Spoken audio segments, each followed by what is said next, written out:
guys, so welcome back to the channel. This is my second video of the new year and I could not be more excited. New Year's, same me.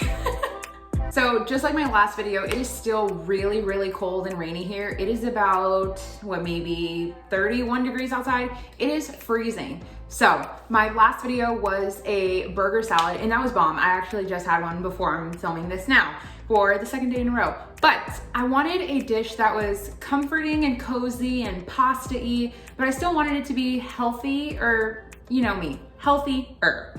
So that's what we're gonna make. I had pumpkin in the fridge and I figured why not? I am all about using what you have and making sure there are no leftovers. Oh my goodness, I looked into the ring light in my eyes. Okay, before I have to put on my glasses, let's get into the video. So I have my Dutch oven over medium heat. I'm just gonna add a couple tablespoons, it's probably like 1 tablespoon of some olive oil, and then I have mushrooms. So mine are frozen because I do not like to waste. So before they were gonna go bad, I chopped them up. This is 8 ounces of mushrooms. They're chopped fairly thin, but of course, since mine are frozen, they have a little bit of ice on them. You know, I could have swore these bags were freezer bags. Anyway, we're just gonna toss these in there and cook them out. There's gonna be quite a bit of water that's gonna come out because 1, they're mushrooms, and 2, they were frozen, but let them do its thing.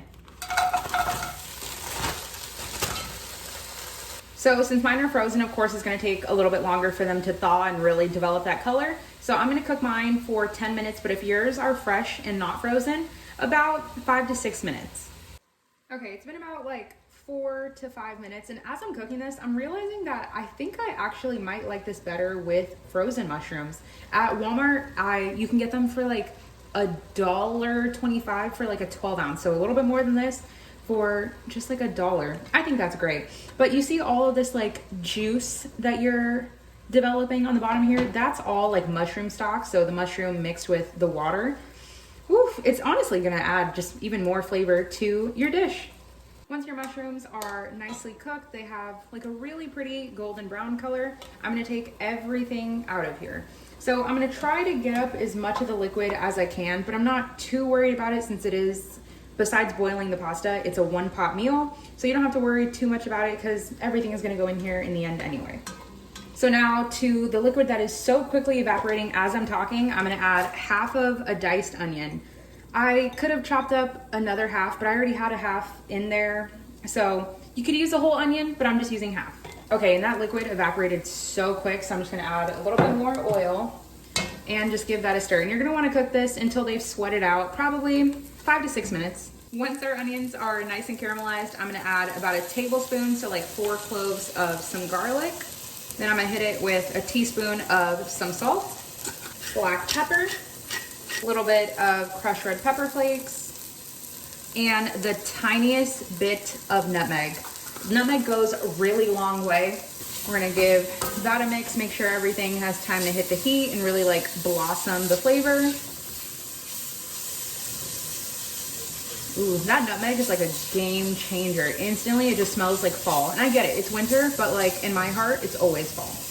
Then to this, we're gonna add 4 ounces of some tomato paste. So I told you guys, I am a no waste type of person. So I froze mine, so I'm just taking mine out of the freezer that I thawed out. And I told you guys, always lay things flat in the freezer. I know it looks so weird, I'm just squeezing out tomato paste, but it works. Then we just wanna smash this and make sure everything gets coated in the tomato paste, picks up some of the color on the bottom. Once you've cooked that out a bit, now it's vodka pasta, but I don't drink vodka very often, nor do we buy it. So I probably would have bought like a tiny little, you guys know what I'm talking about, like those airplane bottles. I probably would have bought one of those for this recipe.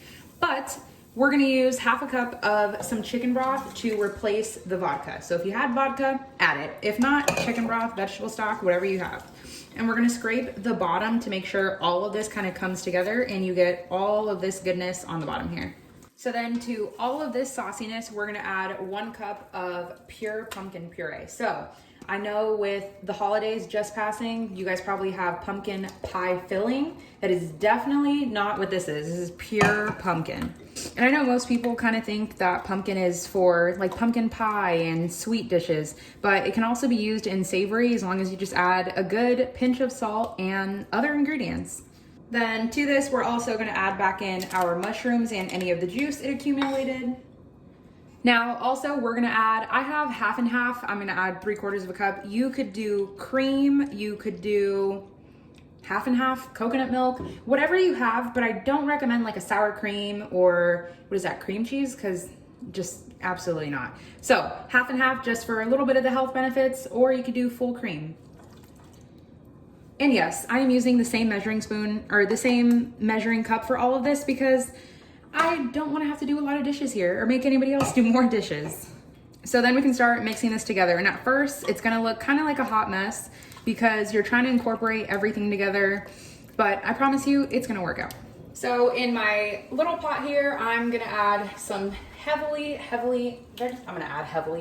gonna add some salt. Salt is a must for your pasta. You wanna make sure you give it a stir just to make sure all of the water is seasoned. Then I'm gonna do some al dente golden egg bonetti. Yeah, we're just gonna do some small shaped pasta. This pasta is good because it cooks in 5 minutes, but it's a fresh pasta.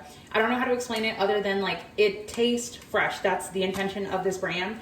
But I will tell you that if you were to just cook this and like, let's say you want to throw it in the fridge, you want to like meal prep or whatnot, this is not the pasta to use for that because since it does taste really fresh, it's super tender, so it tends to like clump together and become kind of, I don't know, goopy in a way. It's a great pasta, but you don't want to make this ahead of time. So I'm going to add about half the bag, so like 7 ounces. Then we're gonna give that a stir just to make sure nothing sticks together and set your timer. It cooks in 5, but we're gonna keep our timer for 4 minutes because you do not wanna overcook it. Trust me, I've done it. Nope. While our pasta is going, I know you're looking at this sauce and you're thinking that looks incredibly thick. It is, but that's because we're gonna add some of the pasta water. If you, let's say, messed up and you're making this and you threw away your pasta water, it's okay, just thin it out with a little bit of chicken broth or some water. But that pasta water, because it's already salted, gives a good, like, thick saltiness to the sauce.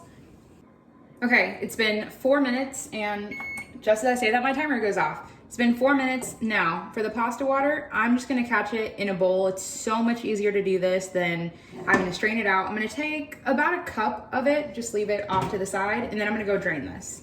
Now that our pasta is drained, I kept a tiny bit of the water. I just kind of dumped it quickly in whatever caught, because these are kind of like shaped like cups almost in a way. So I let that kind of just keep some water.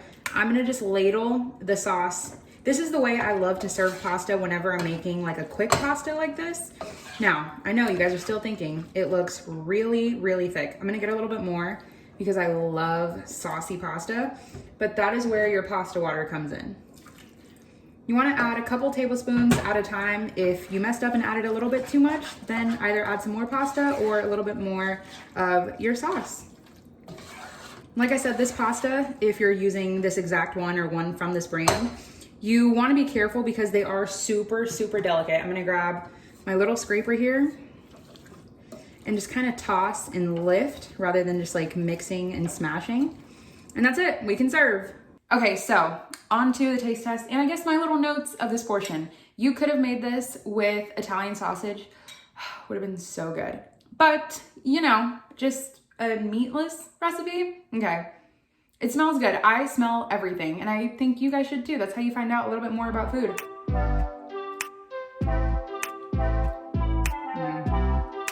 It is so hard to taste your own recipes. I've said that a million times, but this is bomb. Now, when you think of pumpkin, I know you're thinking of sweet.